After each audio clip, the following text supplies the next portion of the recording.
Let's make a hairdryer. Download the views, right click and choose Save Image As. Put it into a folder, in this case the hairdryer folder. So save all 3 views. New, double click part and choose a plane to work on. So on the front plane here we will make a sketch.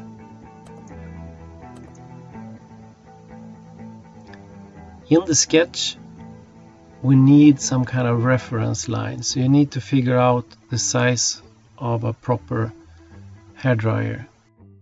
Let's start with a bounding box. So I will just make a rectangle here. And now I need to decide for an overall size for this hairdryer. So let's say the length should be 200 millimeter. Use the midpoint here and glue it together with 0 point. So we're not floating in space, and that one became black. Okay, 200 millimeter. Then you go for tools, and then you go for sketch tools, and now it disappears all the way down here outside the window frame, but you have sketch picture that you could choose. And I go for the side view, of course. So double click and it should arrive into the sketch. Probably quite big, so you usually need to scale it down. This is depending on how many pixels you have in the image. Okay, so we zoom in here, and I was thinking about having 200 millimeter overall length. So let me position that something like that. It doesn't need to be perfect, but that's pretty close.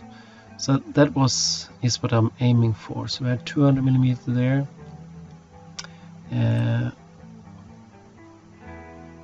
And we could also put in a dimension here if you like. We could accept this, but before you accept the sketch here, remember to make some transparency. So down in the panel, choose full image and bring in a little bit of transparency here. It makes it so much easier to see straight through if you have something behind. Okay, dimension. So I go for dimension here. Let's say, how about 80? That seems to fit quite nicely. So now we have a bounding box that sets the overall size here, so you know that we will make a hairdryer with the correct size.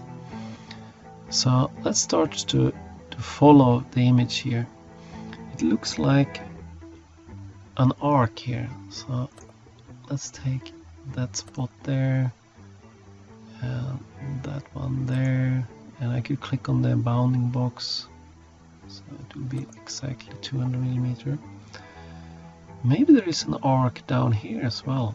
So if I choose that point, and here I will extrapolate a little bit and go back. It's tricky here to decide. Something like that. Escape and move this until it fits. That's pretty close. Yep, I will go for that.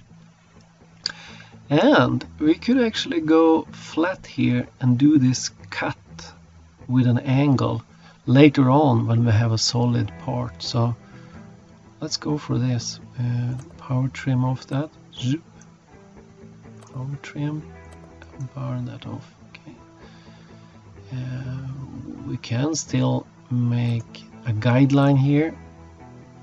It could be a real line. It doesn't need to choose a center line.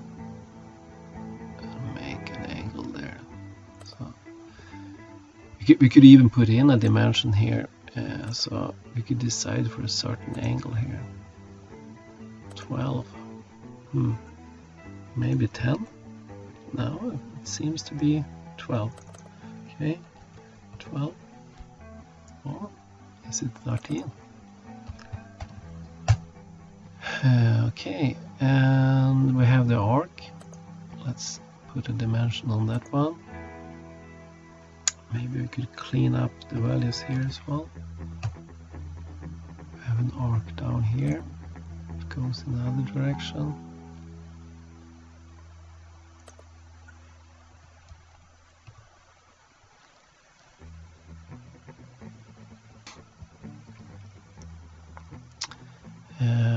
What more can we do? We could make the handle here, but I would prefer to have this dimension fully first. So maybe we could attach that one to that, and then we also saw that that went up and down.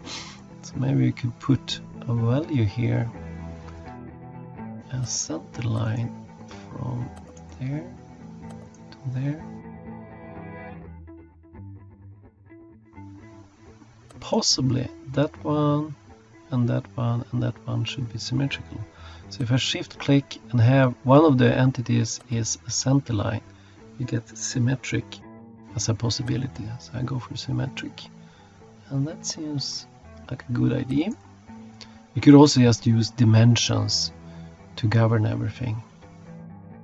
Now I'm a little bit unsure what we need to add here, so I will just move some of the blue stuff here and see if they could be.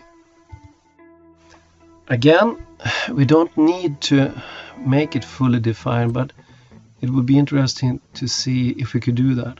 So if I grab this blue one here, we could see that that point to the right there is not governed really of anything. So if I choose undo there, it goes back. So maybe we have the same length from there to the center line. I thought I did that. One more time here. Look at that. Oh, yeah, it actually, both of them go symmetrically apart. So that is correct, but maybe we could add a dimension. Undo, and I say from that point to that point, maybe we could have 60. Okay. It went black. So that means that the top piece here of the hairdryer is fully defined. Let's see if we could work our way down here to the handle. So if I make a center line there, we could put a dimension maybe from there to there. So let's say I go for 70, and here we could just try to have this all the way. So turn on dimension. Let's make an angle. Seems close to 100, and maybe we could add a length also for this handle. So, and go for the overall length here, and position that there. 188 maybe. Drag it out a little bit. Okay, a little bit too long here. Maybe we could adjust that. Actually, we don't need to be super precise here. Let's do some lines, and I make another line on the other side.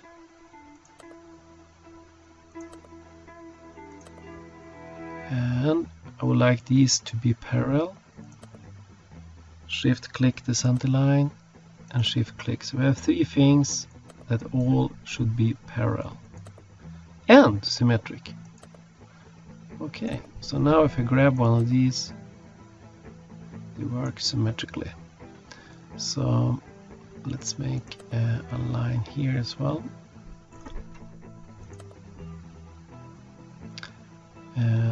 This line here should of course be in 90 and connected to that point.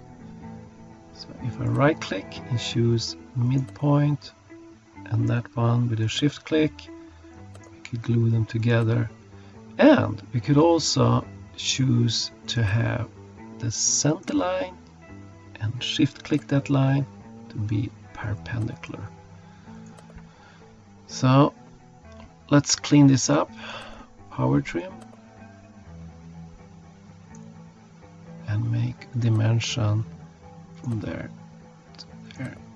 Okay, so maybe 66. Okay, now we have almost everything. We need a connection here, and it doesn't look like an arc. Let's go for a spline instead. So I go for a spline from there to approximately there. Escape. Choose that one, shift click that one, and say tangent. Straight line, shift click spline, tangent. Let's make another spline from there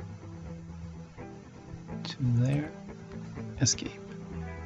Choose the arc, shift click spline, tangent. Line, spline, tangent. Okay. When you do a spline, you could also pick the spline and turn on curvature plot, and this helps you if you like to change the curvature of this one. So you could watch the curvature plot so it doesn't do any funny stuff. It helps you a little bit. Let's turn off the curvature plot, and I think we're good. Everything is kind of defined in this mother sketch. Let's go out from the sketch and rename it. Why not call it the mother sketch? Okay.